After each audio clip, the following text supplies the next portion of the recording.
sure he has some comforting words for those of us who are here. You're welcome, sir. Senator Adams Oshiomhole represents Edo North in the Nigerian Senate. Well, I'm just a senator of the Federal Republic.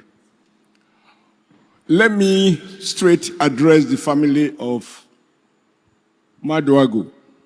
There is nothing we are going to say here that will ease the pain of losing your daughter. I don't want to emphasize whether she was beautiful. Some say she was smallish, she was articulate. Because I think around the world, we are all unanimous as human beings that children should bury their parents and not the other way around. And yet, this universal wisdom, in this particular case, God has vetoed it. If Senator Umeh is going to make a law in the Senate tomorrow and it will be signed to the effect that let us make this thing a formal law, that law will be unenforceable. Because God, the Creator, doesn't give any human the power to decide when we are born and when we die. But like has been said by everyone, we all have a chance, if we bear this in mind, that we should live every day as if it's our last day, then we can choose how we want to be remembered when this day comes. I confess that I didn't know much about her, but listening to watching the video clip, and the one I watched in the Arise Money show, it reminds me of something that somebody had said, that there are two important dates in the life of a human being. The birthday that you are told about, because nobody really can say he knew when he was born. It is what your parents told you. And the day you yourself realize why you were born. From that video clips, Sommie knew why she was born. She wasn't born to lament the imperfections in society. Rather, she was troubled by those imperfections and make early decision that she's going to work through the public service to make a change and to build a nation that she and future generations will be proud of. That is the essence of our commitment to be in politics. And she was also clear that to be able to do that, she needs a platform to begin, not a platform that will give her the highest, more money, more wages, more bonuses, but one that will give her the opportunity to spread that message, to be known, to criticize, to engage, and to trouble those who have the opportunity to build Nigeria in such a way that all citizens will have a basis to remain loyal to our nation state. So if you ask me, I think she knew why she was born. She has played her part, and God vetoed. But even the priest who gave us such a beautiful statement, I have seen, I have read, and I have watched on televisions how even men of God, bishops, popes, pastors, reverend fathers, when they are critically ill, they are put on life support. So death makes all of us, that sense of rationality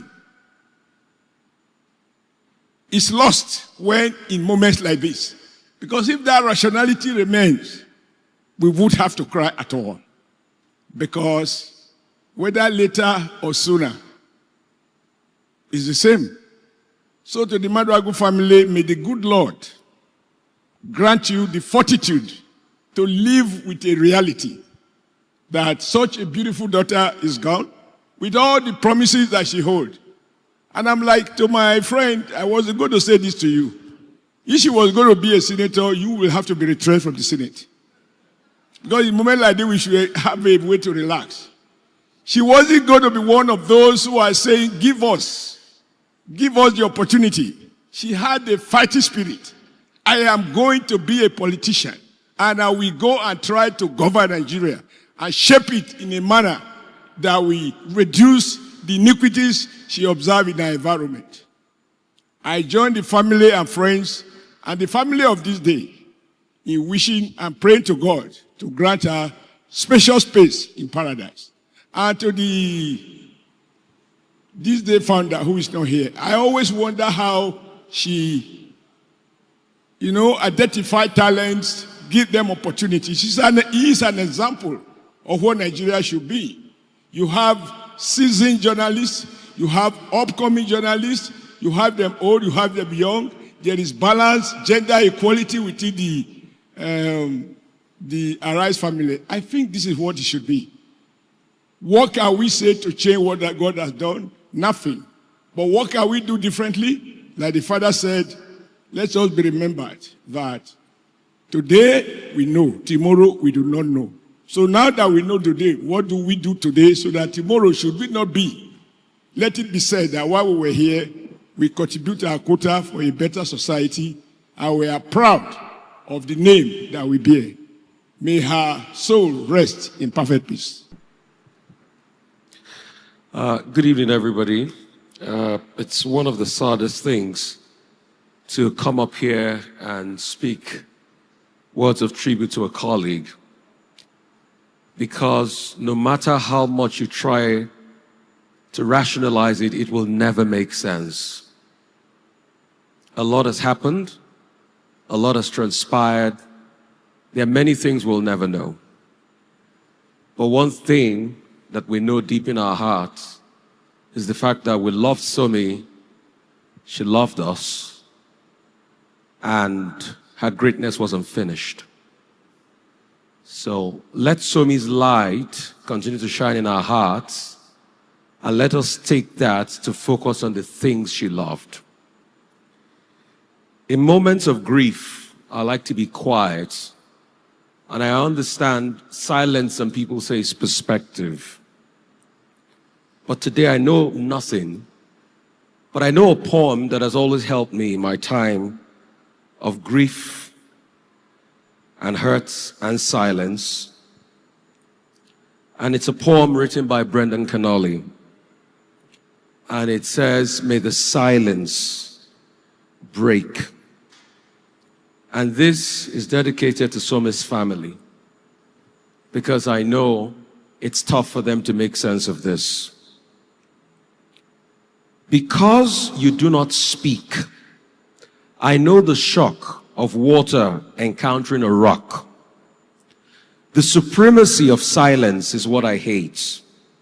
Only gods and graves have a right to that, or one who knows what this is all about.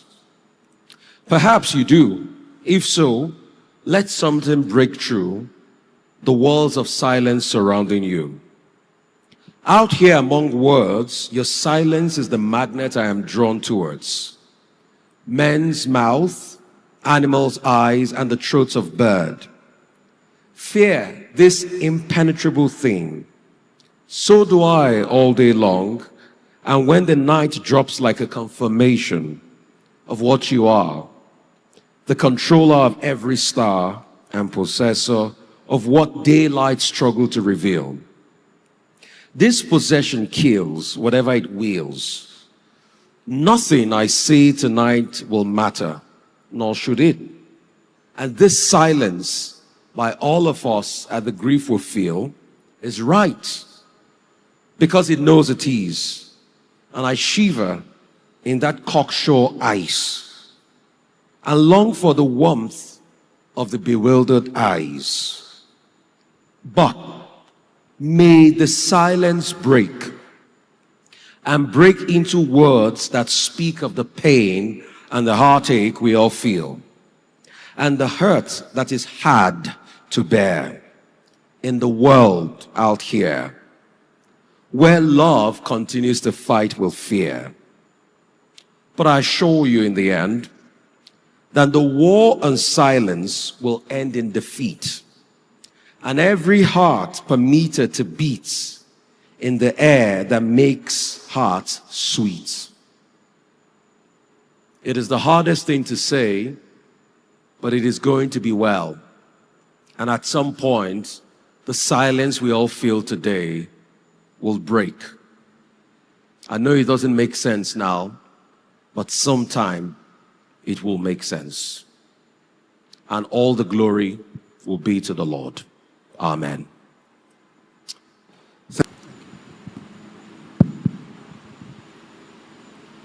What a loss. What a loss. I stand before you as the senator representing Anambra Central Senatorial District, and that's the district of Sommie. She hails from Agolo. Agolo, by the way, is in Anocha local government area. That's my local government. And my community is just next to her community. One thing that has happened is very clear from this night of tributes. When a good person leaves this world,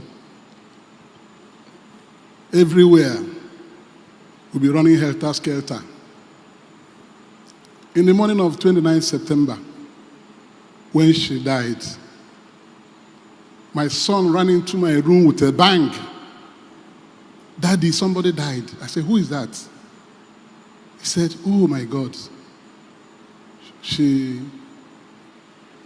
is somebody from Agolo. Agolo is our neighboring community." I said, "Who is that?" So she knew her from London. I said, "What happened to her?" He said, "There was a robbery attack where she lived at Katakbe." I said, "What happened to her then?" He said, "She's dead. They've not gotten the details. It was a breaking news." I said, Less than 15 minutes after, her cousin, Sommie's cousin, called me from Atlanta, Dr. Mrs. Ojy Okpe. Her uncle, late Chief Osita Madagu, was the chairman of our own local government when he was alive at the time. So I now knew what has happened to us. I couldn't believe myself. The news went everywhere. And I said, "Oh, this one at Arise News," that's what my son told me. And I reconnected her. And listening to her now, I saw why she wanted to meet me, but she could not meet me before her death. She was interested in politics. She said it herself. She wanted to do politics to be able to have the opportunity to provide service to her people. But this death has cut that dream. And listening to the beautiful tributes here this night, you can imagine the loss. How all those things had ended. And still very young girl, 30 years or 29 years. But I don't want us to keep crying like the priest said. Death is a reality, can come at any time. But I want to remind us about what happened on the 7th of September. Pope Leo XIV canonized two young people, saints, two Italians. One was born in 1991. He died in 2006, just 15 years. The other one was born in 1901, and he died in 1925, 24 years. The first was Carlos Acuti. 19 years after her death, she was canonized a saint.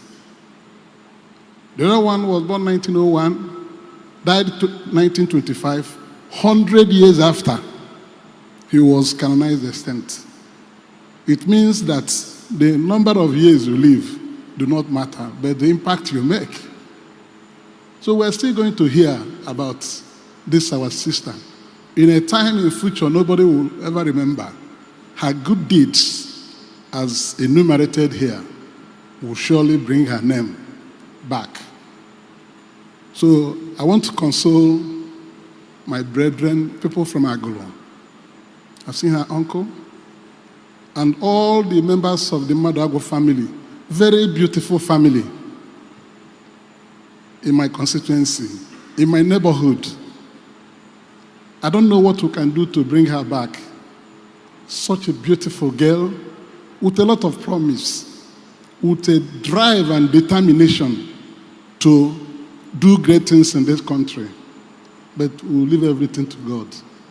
So I want to say that she has gone, but her memory will remain with us. We just have to be strong and keep looking up to Jesus to comfort us in our sorrows, and also to the Holy Spirit to give us strength. Everybody here is shattered, particularly the family members, the cousins, the siblings, those who lived more with her, both in the UK and here. And then the Arise family, Arise Television family. May God bless all of you. Take it that it has happened. All of us will take it that it has happened. May the soul of Sommie, Christelle, Mother Ogwan, souls of all the faithful departed, through the mercy of God, rest in peace. Adieu, Christelle. We love you and we miss you. God bless you. Thank you. Thank you very much, Senator Victor Umeh. A night is definitely not enough to remember, honor, and celebrate Sommie. Thank you very much, Adesua. Good evening. Good evening, everybody. Thank you for being here tonight. I'm actually giving a vote of thanks. On behalf of the entire Rise News family, I stand before you this evening with a heart full of gratitude, even as we navigate this profound grief. To the Maduagu family, Sommie's parents, siblings, and extended family, we thank you for sharing your beloved daughter, sister, and kingswoman with us. She brought light, excellence, and grace to our newsroom, and those qualities were clearly nurtured in your home. Your strength during this unimaginably difficult time inspires us all. We stand with you today and always. To our management, led by Prince Nduka Obaigbena, and the entire Arise Media Group leadership, thank you for organizing this beautiful night of tributes and for ensuring that Sommie receives the honor and recognition she so richly deserves. Your support for our team during this tragedy has been unwavering.